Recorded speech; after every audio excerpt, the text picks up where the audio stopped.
Okay, we'll go ahead and get started.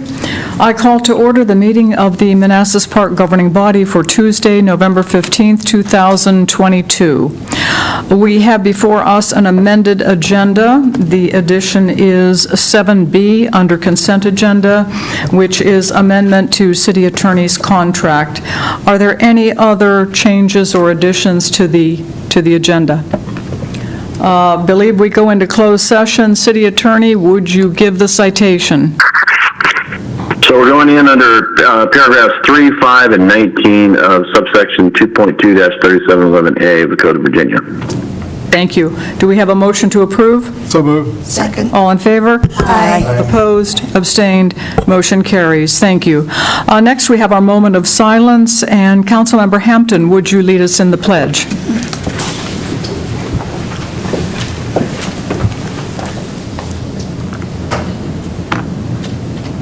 Pledge allegiance To the flag of the United States of America and to the republic for which it stands, one nation, under God, indivisible, with liberty and justice for all. Has anyone signed up to make public comment? Is there anyone who has not signed up but would still like to make public comment? Okay. Come to the microphone, state your name and address, and please limit your comments to 3 minutes.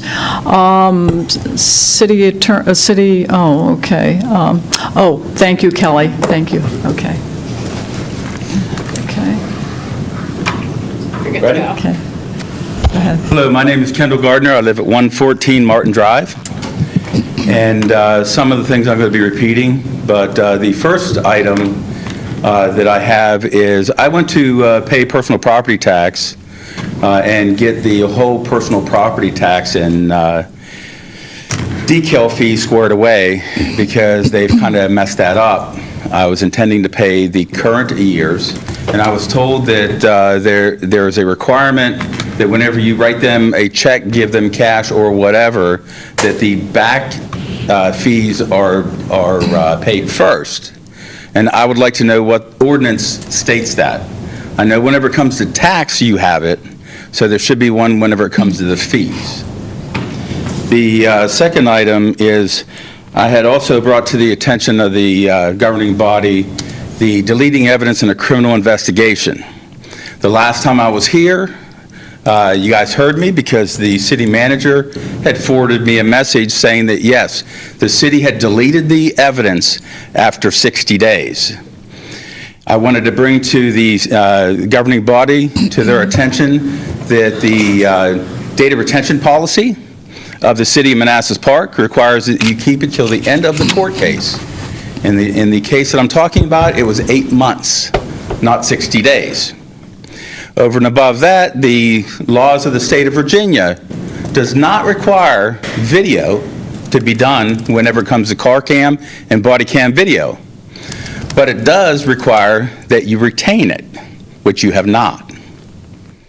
The last thing is just most recently I had been driving around the city of Manassas and Manassas Park, and to go from one side to the other takes like 15, 20 minutes because of the thousands and thousands of cars that are in this area, not only going up and down 28 and 234, but also going between and overtaxing the roads. Now, it kind of struck me a little bit wrong whenever I was told that you guys have a plan that is going to take 3 different sections at 52 months each, which is, what, approximately 15 years to resolve the matter about the roads around here. Why does it take so long? You know, 66, what they've done in, what, 3 years? It's going to take you 15 years? I would ask the governing body to reassess it and potentially have multiple parts done at the same time so that you don't get done with the roads the month after I retire. Thank you. Thank you for your comments, sir. Okay. Next, we have an information item, FY23 budget, I beg your pardon. Do you want me to respond? Please do. Okay, Yes. yeah, so the prosecuting attorney for the case for your son did have, so they were deleted in our system, but they were handed to the prosecuting attorney. So they were not deleted as evidence. The evidence was handed over to the prosecuting attorney. Had your son and his attorney gone to trial, they would have been able to access that through discovery. So there was there was nothing wrong that the police did at that time. The prosecutor did have all the evidence. And then second, well, I'm speaking right now, that your time was up. So I'm speaking right now. I'm providing an answer to your comment. You can comment later. And then for the other issue, I believe that was Route 28, if that's what he's talking about. Those improvements are not done in our jurisdiction. We're facilitating that process through the Office of Delegate Danica Rome, but those sections are actually in Prince William County. We're just taking the lead and supporting Delegate Rome for that effort. Okay, thank you, Laszlo. Okay, welcome, Mr. David Lyon is here to present. Good evening, Mayor Rochelle, fellow council members. I appreciate the opportunity tonight to come and present. Just bring up your, you got both of them? No, I do not have the other one. Okay, the other one is right over here. What do you need? This is the one. This is my additional one. I've got. Okay, so you have two here. The You have budget this one amendment. and this one. Okay, yeah, okay, perfect. Thank you. Oh, the microphone. Thank you. We were just talking about that earlier. Well, good evening, Mayor Rochelle, fellow council members. Appreciate the opportunity tonight to come and present an FY22 budget closeout summary and my FY23 budget amendment. My FY22 budget summary is an additional presentation I brought this evening, and I included some paper handouts for that because it's not attached to the agenda item, and I apologize for that. But it sets the story for the budget amendment, so I want to show that first. And I see I don't have it up here. Let me.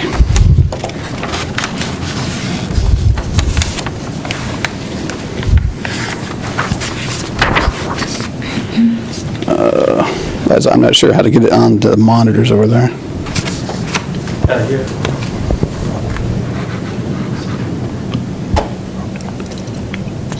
Oh, we got 3 monitors. Gotcha. Okay. Good. Perfect. Perfect. Thank you. So the one over there is not the one I'm presenting first, just to let you know. That's my second one. All right, come on now.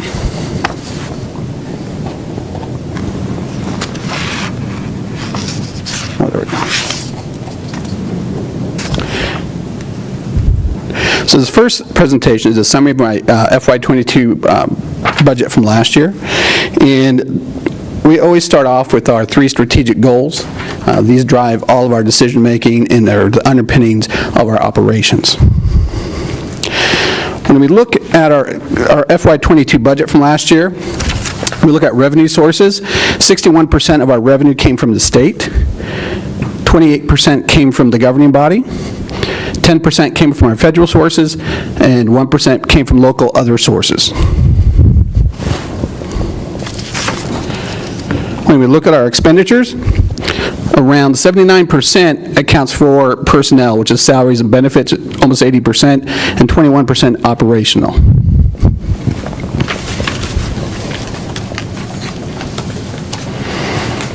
So when we look at the year in total, we have 5 funds. We have our federal fund, we have our general fund, our food services, our capital outlay, and medical trust. Our federal funds is our federal fund money. And that money comes directly from the federal government, reimbursable grants, and we use those to cover Title I, Title II. Title I, which are schools that qualify due to their poverty levels. Title II is for professional development. Title III is for English learners. And then our pandemic funds for ESSER and ARP.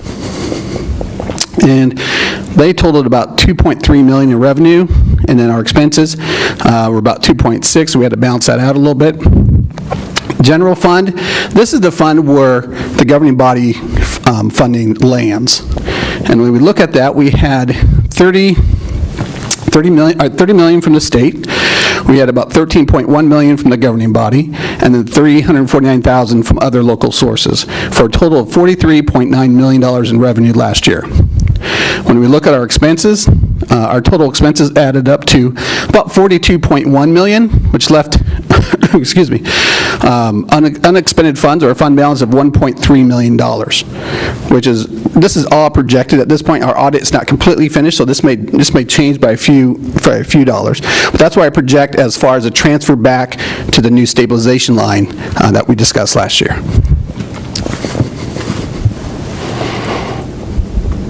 Now, part of the reason, before I leave this slide, part of the reason that this is at $1.3 million is because we have several purchase orders, items that we started last year, but we couldn't close out due to supply chain issues and so forth. And I'll be presenting those in my amendment against part of that $1.3 million. Next slide is a comparison from FY22 to FY21. One thing I want to point out is in FY21, we were coming back off the pandemic, and it wasn't a full year. So you'll see some differences there when you look at revenue and funding, especially in the federal area, food services, and so forth.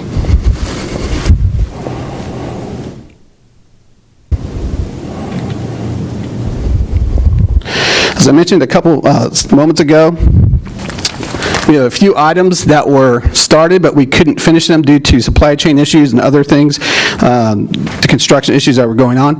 We had a phone system, part of our new phone system now in this building. We couldn't close it out by June 30th, so that's $14,500. Some 800 megahertz radios, a washer and dryer for athletic department. The $600,000 matching funds, I came last year to talk about that for the air handlers over at the middle school. And I said, don't worry about it. I'm going to go back and scrub my budget and see if I can find some money by the end of the year to be the local match. We weren't able to get that project started by June 30th, so I am asking if I can have some of that $1.3 million as those matching funds, as we discussed last year. Food service computers. One thing before I go too far is I have two funds here. The food services fund is self-funded. The governing body does not need to worry about providing me any additional funding for these items. This comes out of the food service budget itself. MCPS, or the high school bleachers, we replaced those at $164,000. We had too many punch list items to get it closed out by June 30th. The high school roofing project, same thing.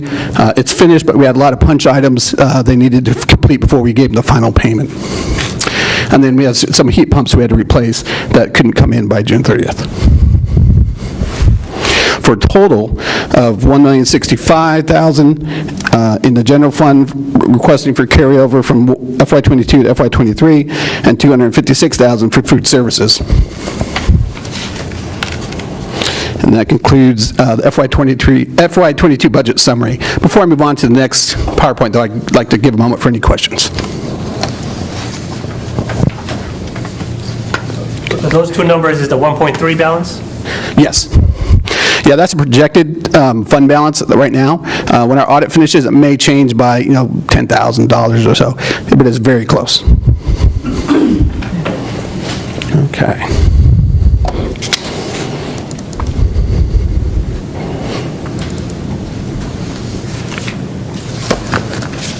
All right, super. All right, moving on to my FY23 budget amendment. Same three strategic goals. Just revisiting those carryover requests that I just spoke about. Those start off my budget amendment, asking for these funds to the $1 million to be carried over. You do not need to worry about funds for this. Again, that's a self-supporting fund. So looking at the $1,065,000 for our open POs, and then also, as you know, we had an emergency repair at the middle school for mold remediation. And that added up to about $126,000 in remediation of the mold. So total proposed, I'm asking for $1.1 million of the $1.3 million leftover fund balance to be given back to us for the carryover items, FY22 to FY23, which I project will leave a balance of $138,000, excuse me, to be credited to the stabilization line.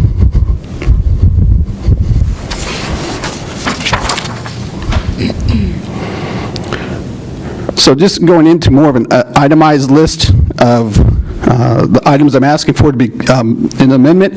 The first four I've already spoken about, but I'd like to highlight some of these grants that have come in. We received a Claude Moore grant for $100,000 for the next, I think, 5 years each year for our CTE program. So I just need to ask to have those funds appropriated into my FY23 budget. Gear Up Grant is another grant we have, which is a really neat program. It allows the current 8th graders to get experience the college life, the college planning life. So as they go through their high school years, if they stick with this program, this grant will provide them a tuition, I think room and board tuition grant, scholarship for college when they graduate, this one cohort of students.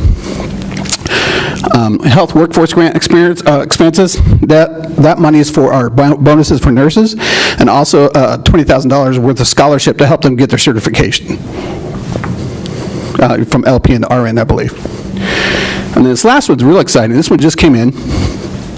Ann Shaw, who some of you know, she's a grant hound, I think. She can find money anywhere. And this is another one that she was able to apply and attain. This money will be used to provide a vaccine clinic just for the vaccines you need to get into school. Your MMR, all those basic vaccines that you need for entry into public school. Because we've had a lot of challenges with parents getting out there and being able to do that. We're going to provide a free clinic, I forget which day, but for the parents to get in there and get those vaccines. Down at the bottom, these are my state and federal expenses. This is the $600,000 from the state using their ARP funds that will match with the other $600,000 that will pay for the air handlers on top of the high school. ESSER 2, this is an additional $293,000 I want to have appropriated in the budget in addition to what we have already for ESSER 2. ESSER 3, I'm looking at adding $1.1 million more. In ARP 611, $52,000 for a total of $2.1 million in our state and federal appropriated expenses.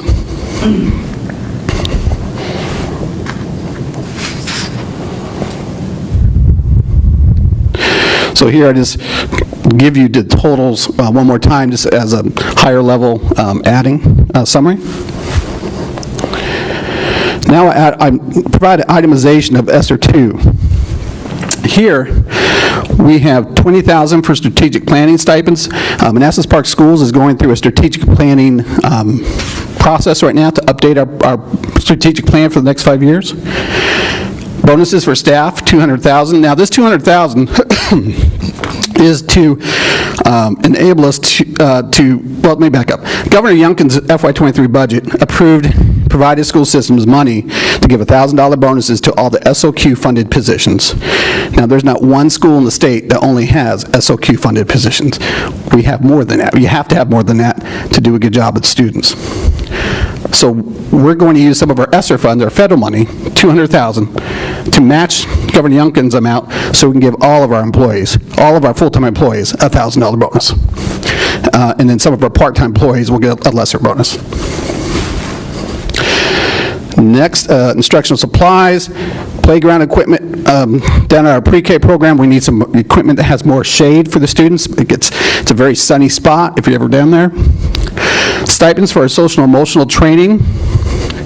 Stipends for our social and emotional lead staff member. And then the curriculum and the screeners and the data platforms for all of our social and emotional programs. And our community social and emotional supplies for a total of $293,000. A quick question. Yes, yeah. SOQ, what does that stand for? Oh, good, thank you. Standards of quality, and what those are, the state has compliance requirements, teacher-to-student ratios, certain programs, a certain number of counselors you have to have per number of students. Those are all SOQs. So we have to make sure at a minimum we have those positions. And the state gives us money to provide those positions. But we provide more than those positions because you have to educate students. Thank you. Right.